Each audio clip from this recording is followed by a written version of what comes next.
in this episode, we kind of wanted to talk about niching down versus general freelancing videography.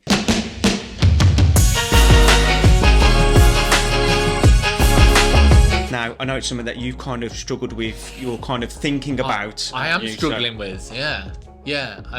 So, firstly, what niching down is, if you've not heard that. Or is it niche? You know, Americans call it niching. Is it? Oh, okay. You haven't heard Americans call it niche? And I'm like, what? No, Niche. Thanks. Niche, mate. Queen's English, mate. Queen's Oh, no, sorry, King's English. Yeah, anyway. So, niching is essentially narrowing your type of client. So for me, I do a lot of stuff in property, right? So if I was to niche, I would be known for the property developer's videographer, essentially. But then I'm like, well, am I limiting myself? Because although I'm not niched in that, I'm known for doing that type of video work. However, I do a lot of other work outside of the property sector, or niche, whatever you want to call it. With commercial clients. We've been shooting some stuff this week for a corporate client in the auto repair business. Doing a podcast for them, right?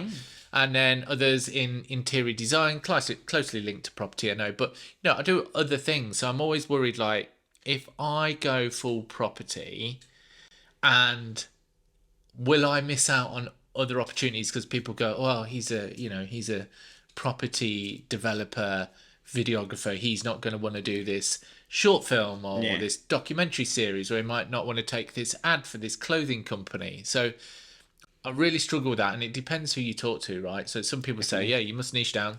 And I think I can see the power in that, because for me, something kind of I relate to is when I was getting my garage conversion done for the office. The guy I picked was because he was a garage conversion specialist. So I'm thinking, well, other people think the same when they're looking for someone, to shoot their wedding. And that's a prime example. You have, a separate entity as such for your weddings, don't you? So people see that and go, oh, Media Alchemy Weddings. Obviously, he's a specialist. Whereas I'm GK Videography, and I don't specialise in weddings, but I still take on some weddings. So it's a real, like, this little battle I'm having with myself is like, how do I position myself? Do I go generalist? Do I go niche? I don't know. I mean, like I say, it depends who you talk to. What's your sort of thoughts on it? It's funny because I have the same feelings, just listening back to you then, having the same feelings about, I might miss this opportunity, because me personally, I just love videography. I love it. I feel like I do want to lean into something. I want to lean into wedding videography, and I really do like commercial and events videography, such as interviews, podcasts, talking head stuff, and events where it's kind of filming the events in video and photography. I do like that. That's what I'm leading, but that's not necessarily niching down. That's doing a type of work I prefer to do.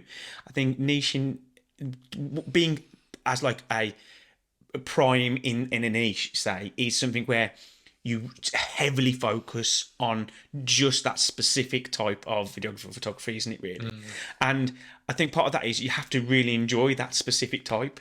But if you enjoy all, it'd be hard from a professional level, in the sense of you are just focusing in where you client, you minimising, you're putting down your client pool, aren't you, really? But two, if you enjoy other things, you will then be missing out on those other projects that you enjoy doing, don't you? And, I've seen, like you've said, I know you enjoyed loads of different types of, you love all the different experiences from all the different types of videography. So it's a difficult one, isn't it, really, to kind of decide what you want to do? Yeah, I mean, I want to go through a rebrand, because, the GK videography thing's fine, and that's not stopping me getting work, but I also want to get better at my my personal branding, and just look, I guess, like I am, it's more than just me, right? From maybe almost like an agency or whatever it may be, because as me and we're working together on a lot of stuff. I bring in other guys for other projects, sometimes I outsource into you or someone else. It has got to the point where it's just me, so I'm thinking I want to rebrand, but until I know where I need to position myself, I don't know whether I'm going to niche down or be generalist. But then, there's options of maybe, like you say, that doing corporate and events. That's quite broad. It's not fully niche. No. But at least that people within a few different sectors could appeal to that. So, yeah, I don't know where I'm going to go with it, to be honest. I'm hoping that the universe reveals the path for me. And, I'm finding I am taking on more sort of commercial, corporate, whatever you want to call it, clients outside of property. So there's a few different avenues, and those are generally leading on to others, as we've discovered this week on a shoot. And I'm in a little sense of like, do I just sit back a little bit and just see where it goes? I really don't know. The pros of niching down, if you were to, is you're going to become a specialist in that field, aren't you? So you'll be able to demand higher rates. And obviously then being known within that industry for the go-to guy, you should be able to acquire clients easier. There should be some more understanding from their side. They're coming to you because you are the guy. They know you're going to be good at it, rather than, I just need a videographer to get some video. You'll be that guy, won't you? Yeah, that's true. Yeah, I suppose another pro is like, if you're doing that day in, day out, like if you're doing podcasts day in, day out, which we've done a lot of recently, and even these episodes are getting better and better each time, I hope. We'll see what the comments say, but and the viewing figures, but you tend to become better at that. But the cons of that, I suppose, are less clients, or availability of clients. If I'm in property, just there's only so many of those, but if I'm doing property and events in corporate, or I may be doing interior design, your client base is naturally going to grow from that, isn't it? Yeah. But going into cons, you can limit yourself. I think that's my biggest fear, is missing out on other niches where people see you as a specialist and go, he wouldn't be interested, it's not what he does. And to be honest, even though I'm quite general, I do get clients come to me and go, oh, well, I've got this. Is this something you would do? Like, they're not sure if I would shoot it. And me and you, well, like you said earlier, I just love videography. Yeah. Like, we love creating videos. So if clients are thinking that, then there must be some sort of qualification process when they're looking at videographers online and go, well, he does podcasts or does property, then he's not going to do this events video. He's not, and they'll look for someone that does events. So I think that's my biggest fear. And, like you say, it can really limit your client base if you're a specialist. And on the other hand, there's general freelancing, isn't there? There's videography where you just kind of take on anything. If you've got money, I'll do it. I love money, and I love video. Oh my god! There's a big pro to that, is because you can have such a diversity of work, can't you? If there's anything, a part of that is if anything happens to a particular niche or something, for instance, your property stuff. If there was a market crash, for instance, and there was just, and that died right off, you're in a position to be able to focus more on something else, aren't you? Really? Or like when old COVID-19 hit and weddings were cut. Of course, Obviously, you were doing a lot of weddings. Lost a lot of bookings. I lost some. I'm not like huge in the weddings scene. However, I lost a few events as well.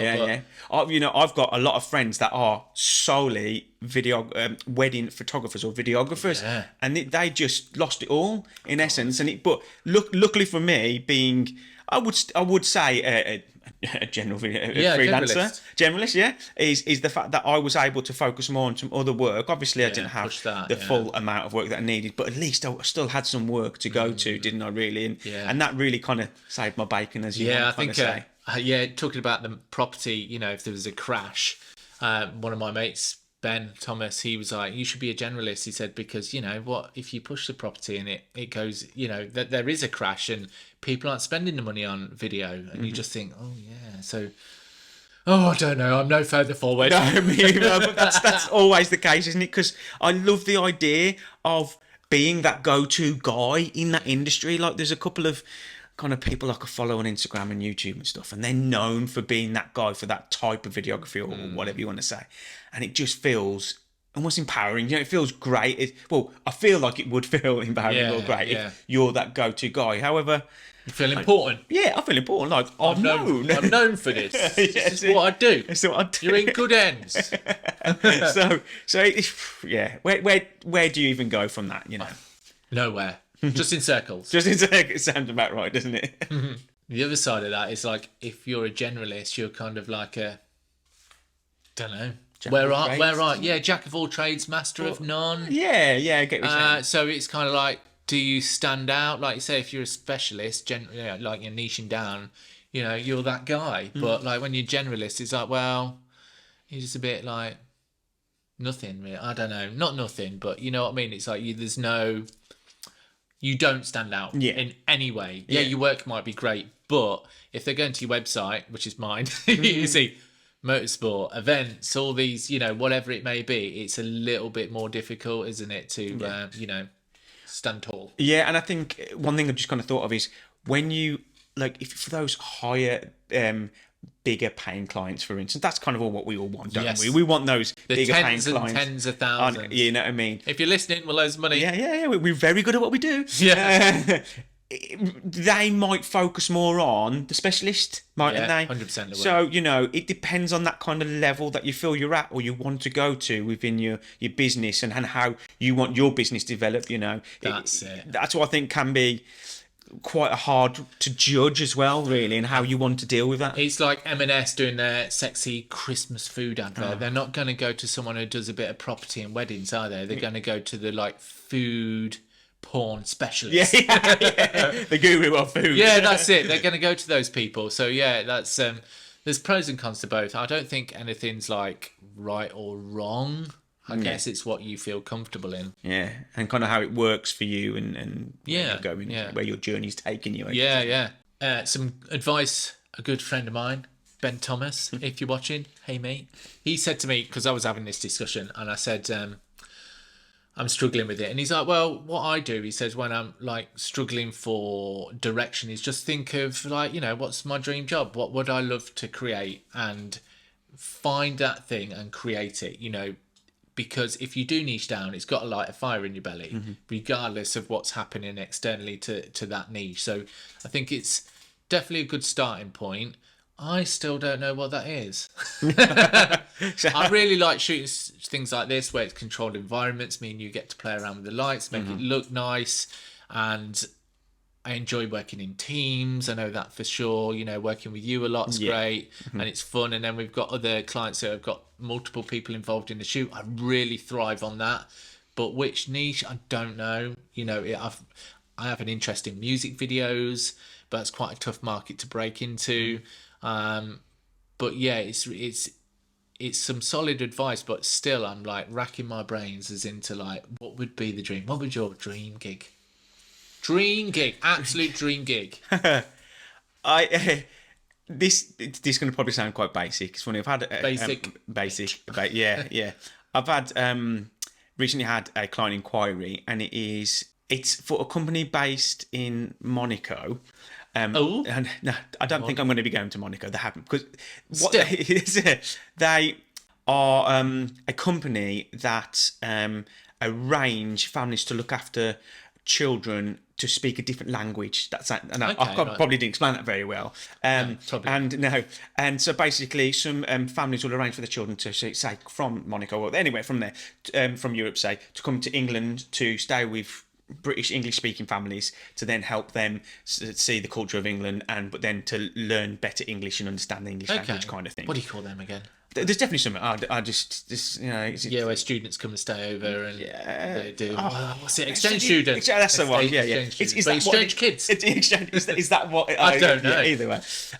However, they want basically just client interviews of the families as well as the students that are coming over to the country. Yeah. And I know it sounds super basic, but I love talking head interviews and stuff like that. I love stories. Yeah, stories, but from the video technical side of things. See, like what we've done today, for instance, is setting up really nice lighting, finding the right place to do it, making sure it's all good to go, and then doing a little bit of B-roll. Getting the gimbal, trying to find that little bit of story that tells You're kind of doing those sort of jobs now. Yeah, but I love it. But that's why I feel like if I specialised in talking head and stuff like that, I do. Yes, okay, I appreciate it's not necessarily difficult. However, I love a cinematic interview. Not difficult, but it can be made to look really cinematic. And I just love the idea. That's where I would like to go. Some people's it might be just a guy sitting in a room, and they're just the way they spend hours lighting it. I feel like I need to mention Damien Cooper. Oh, is that the guy you told me to? Yeah, his videos are great. Yeah, like he's just a guy on YouTube. He's a videographer, freelancer based in Germany, I believe, but he does a lot of stuff on YouTube about exactly that, which is like high-end interviews and proper. Yeah, like really sexy lighting. It's just great, and he's the absolute G at it. Really. Yeah. However, the beauty of what we do is that we're driving a vehicle, right? So you can evolve into other areas, and you can come back and do full circle, right? You don't need to stick in one spot once you make that decision. That's the beauty of working for yourself. You're the master of your own destiny. Cheesy line, warning. It's right though, isn't it? Yeah, it is. Yeah, it's so true. So, but as ever, signing off, we want to hear from you guys in the comments. Anything that you can add to that. Which do you prefer? Are you a nicheist, specialist? Nicheist? Yeah, something like that. Do you niche? Are you general? Do you do a bit of both? Are you hybrid? What is it that you're doing? Let us know below.